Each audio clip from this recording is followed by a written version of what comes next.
Guys, hello, नमस्ते, आदाब, सत श्री अकाल, खुशामदीद। एंड एक बार फिर से हम लोग मिल रहे हैं हमारे अगले टॉपिक जिसे हम कह रहे हैं सेल ऑर्गेनेल के साथ में या फिर कोशिका के बारे में। मेरे पीछे आप लोगों को जो स्ट्रक्चर दिखाई दे रही है वो भी आप लोगों की कोशिका ही है। इसके अंदर जो मूवमेंट करता हुआ सा फ्लूइड दिखाई दे रहा है जिसे हम साइटोप्लाज्म के नाम से जानते हैं। मिड में आप लोगों को ये जो स्ट्रक्चर दिखाई दे रही है इसे न्यूक्लियस कहते हैं। इसके चारों तरफ जो पूरी झिल्ली जैसी संरचना है इसे हम लोग जो है वो कहेंगे एंडोप्लाज्मिक रेटिकुलम, यानी कि अंतःपृथ्वी जालिका।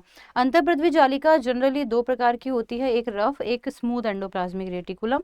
रफ एंडोप्लाज्मिक रेटिकुलम पर एटीएस राइबोसोम पाए जाते हैं और ये जो आपको कैप्सूल जैसी संरचनाएं दिखाई दे रही है ये माइटोकॉन्ड्रिया है। छोटे छोटे छोटे छोटे पार्टिकल जैसी संरचना दिखाई दे रही है, उनमें लाइसोसोम भी है और राइबोसोम भी है और इसी तरीके से बनाती है ह्यूमन की या फिर एनिमल की सेल। चलिए, तो अब हम लोग जो है वो बेसिकली कोशिका से रिलेटेड जितने भी क्वेश्चन हैं वो सारे क्वेश्चन हम लोग जो है वो यहाँ पर करने वाले हैं, क्योंकि ये सेशन आप लोगों का क्वेश्चन का ही है। चलिए, तो अब हम लोग आंसर फटाफट से हमें क्वेश्चंस करने हैं ना।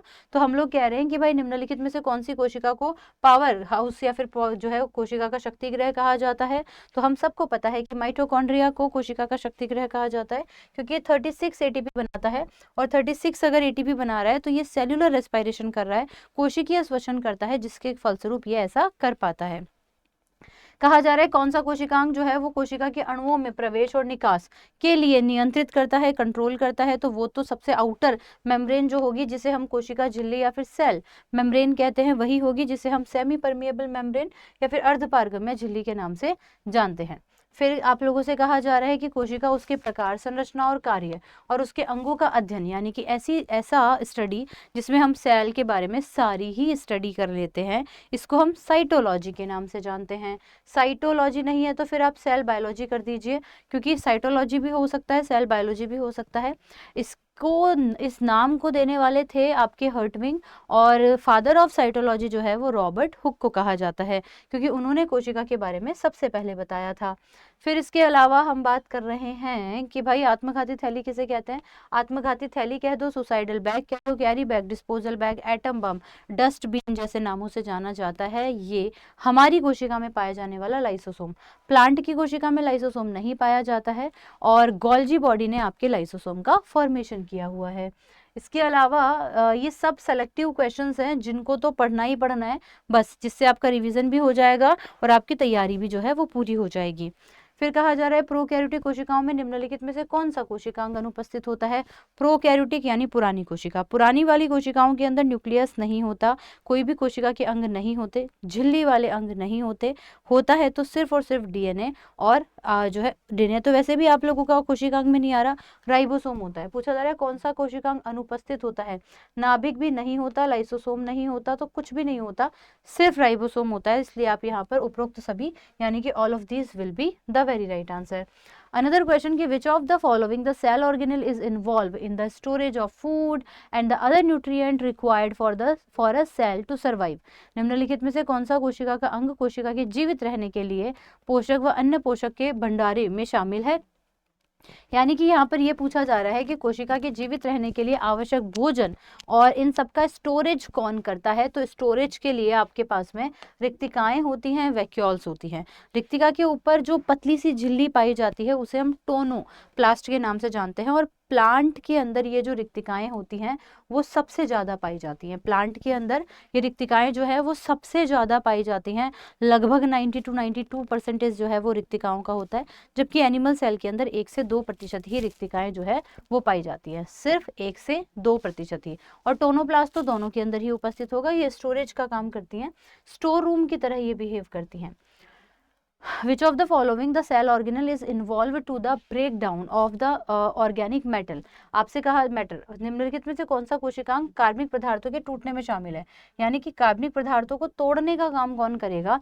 साइटोप्लाज्म तो लिक्विड है वो नहीं करेगा, गोल्जी बॉडी जो होता है वो packaging and processing of protein करता है, माइटोकॉन्ड्रिया नहीं होगा। यहाँ पर जो करेक्ट आंसर रहेगा दैट इज लाइसोसोम।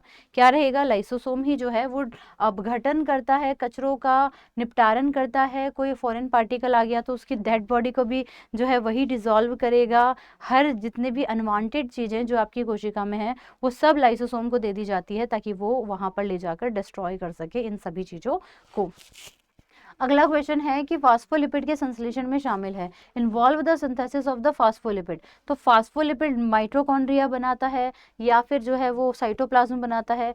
ये देखो लिपिड्स आ गए ना, तो लिपिड का निर्माण आपकी एंडोप्लाज्मिक रेटिकुलम करेगी, और वो भी कौन सी, चिकनी अंतःपृथ्वी जालिका करेगी, क्योंकि फैट का प्रोटीन का डाइजेशन जो है वो तो आप लोगों का रफ एंडोप्लाज्मिक रेटिकुलम करती हैं, और जो वसा है, लिपिड है, उसका निर्माण चिकनी अंतःपृथ्वी जालिका करती हैं, क्योंकि चिकनी अंतःपृथ्वी जालिका के ऊपर क्या नहीं पाए जाते, राइबोसोम नहीं पाए जाते हैं। अगला क्वेश्चन आपसे पूछा जा रहा है कि निम्नलिखित में से कौन सा कोशिकांग पादप कोशिकाओं में मौजूद होता है और एनिमल सेल के अंदर एब्सेंट होता है। प्लांट सेल में मौजूद है, तो प्लांट सेल के अंदर सबसे ज्यादा जो पाया जाता है, जो उसकी फोटोसिंथेसिस के लिए भी रेस्पॉन्सिबल होता है, क्लोरोप्लास्ट। नाभिक दोनों में है, रिक्तिका ज्यादा कम है, लेकिन है तो दोनों में, साइटोप्लाज्म दोनों में है, लेकिन क्लोरोप्लास्ट नहीं है, और क्लोरोप्लास्ट की प्रेजेंस के कारण ही प्लांट जो है वो क्या करते हैं, फोटोसिंथेसिस करते हैं।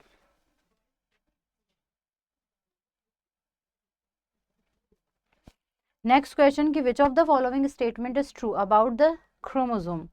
गुणसूत्र के बारे में निम्नलिखित में से कौन सा कथन सत्य है। अब गुणसूत्र जो होते हैं वो नाभिक के अंदर होते हैं, हाँ होते तो हैं। फिर कहा जा रहा है जीन धारण करता है और वंशानुगत में मदद करते हैं, करते तो हैं। क्रोमेटिन और प्रोटीन के रूप में डीएनए से बने होते हैं, बिल्कुल बने होते हैं। तो फिर हम कहेंगे कि ये सारी ही चीजें सही हैं, क्योंकि जब कोशिका के अंदर आपका डीएनए लिक्विड फॉर्म में होता है, जब कोशिका का विभाजन होता है तो ये धागेनुमा संरचना में बदलता है। यही डीएनए फिर आगे चलकर जो है वो बेसिकली आप लोगों के क्रोमोसोम में बदलता है, और एक कोशिका में 46 क्रोमोसोम होते हैं। डीएनए के ऊपर ही जो है वो बेसिकली जीन लगे होते हैं, तो ये गुणों का भी जो है वो ट्रांसफर कर रहा है, तो बात तो बिल्कुल सही है। फिर पूछा जा रहा है कि कौन सा एकल झिल्ली वाला अंग है, यानी कि सिंगल लेयर वाला जो है वो ऑर्गन होता है जिसके में झिल्ली पाई जाती है। रिक्तिका में भी झिल्ली पाई जाती है, गोल्जी बॉडी में भी झिल्ली पाई जाती है, और एंडोप्लाज्मिक रेटिकुलम में भी झिल्ली पाई जाती है। तो हम यहाँ पर करेक्ट आंसर करेंगे उपरोक्त सभी, यानी कि ऑल ऑफ अबोव।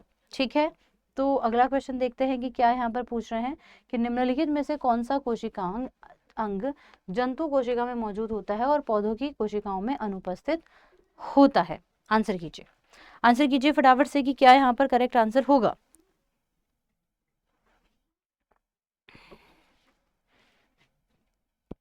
जंतु कोशिका में मौजूद है। अब जंतु कोशिका के अंदर सेंट्रोसोम जो है वो प्रेजेंट होता है, लेकिन प्लांट सेल के अंदर ये तारक काय या तारक केंद्र नहीं पाया जाता। बाकी तो सब चीजें जो है, हर बार भी ऑल ऑफ दीज आंसर नहीं हो सकता है ना। अब कह रहे हैं निम्नलिखित में से कौन सा दोहरी झिल्ली से बंधा हुआ अंग नहीं है। नहीं है, आप लोगों से पूछा है कि जिसके अंदर झिल्ली नहीं है और दोहरी झिल्ली जो है से बंधा हुआ अंग नहीं है, तो सबके पास ही झिल्ली पाई जा रही है यहाँ पर। तो फिर हम लोग जो है दोहरी झिल्ली से बंधा अंग नहीं है, तो फिर हम लोग इसे जो है वो क्या कहेंगे, क्लोरोप्लास्ट यहाँ पर कहेंगे। अगला क्वेश्चन है गोल्जी काय के निकायों के बारे में, गोल्जी निकायों के बारे में कौन सा कथन सत्य है। सत्य है की बात पूछे कि क्या गोल्जी बॉडी एक थैले जैसा दिखाई देता है, क्या ये केंद्र के सबसे पास में होता है, और क्या है ये पूरी कोशिका के अंदर जो है वो बेसिकली ट्रांसपोर्टिंग में हेल्प करता है। जी हाँ, ये सारी ही बात सही है, इसलिए हम यहाँ पर डी करेक्ट आंसर कर देंगे। अगला क्वेश्चन क्या कहा जा रहा है कि न्यूक्लियस के बारे में निम्नलिखित में से कौन सा कथन सत्य है। Which of the following the statement is true about the nucleus. तो न्यूक्लियस प्रोकैरियोटिक कोशिका में अनुपस्थित होता है, बात तो सही है, यही सही है भाई। इसे कोशिका का मस्तिष्क कहा जाता है, हाँ। इसमें डीएनए और अन्य अनुवांशिक पदार्थ होते हैं, हाँ। तो फिर हम लोग यहाँ पर क्या कहेंगे, ऑल ऑफ द अबोव, यानी कि ये भी सारी बातें यहाँ पर सच है। फिर इसके बाद में हम कह रहे हैं कि सेल शब्द जो है वो किसने दिया था। तो सेल शब्द बेसिकली सेला नाम दिया था, और वो आप लोगों के रॉबर्ट हुक ने ही दिया था। अगला क्वेश्चन देखते हैं कि क्या कहा जा रहा है, सेल के लिए आवेदन नहीं किया। अच्छा, जो सेल का एग्जाम्पल नहीं है, वायरस, वायरस सेल का एग्जाम्पल नहीं है। शैवाल भी सेल है, बैक्टीरिया भी सेल है, फंगाई भी सेल है, प्रोटोजोआ भी सेल है, लेकिन जो सेल नहीं है वो है वायरस, क्योंकि वायरस नॉन सेल्यूलर है। ये ना तो कोशिका जो है वो है ही नहीं है, ये सेल है ही नहीं, इसके अंदर प्रोटोप्लाज्म नहीं पाया जाता। राजधानी यानी कि वैक्यूल, इसके चारों ओर की झिल्ली को हम लोग क्या कहते हैं, तो अभी मैंने बताया था कि इसके चारों ओर की झिल्ली को हम लोग टोनोप्लास्ट के नाम से जानते हैं। ठीक है ना। इसके अलावा हम लोग बात करेंगे माइक्रोफिलामेंट नामक प्रोटीन डैश से बने होते हैं, और इस क्वेश्चन का आंसर आप लोग मुझे होमवर्क में देंगे और कमेंट सेक्शन में देंगे। और आप लोग मुझे बताइए कि क्या मुझे ये द 10 मिनट जो साइंस जोन है उसको कंटिन्यू करना चाहिए, आपको ये छोटे छोटे टॉपिक्स जो क्लियर हो रहे हैं क्या वो अच्छे लग रहे हैं। प्लीज़ मुझे ज़रूर से जो है वो कमेंट सेक्शन में बताइएगा कि क्या हम इन सेशंस को कंटिन्यू कर सकते हैं। तब तक के लिए मुझे दीजिए इजाज़त। थैंक यू सो मच, और इसका आंसर मुझे कमेंट सेक्शन में कीजिए। और अगर ये अच्छा लग रहा है सेशन तो चैनल को सब्सक्राइब कर लीजिएगा। Thank you so much.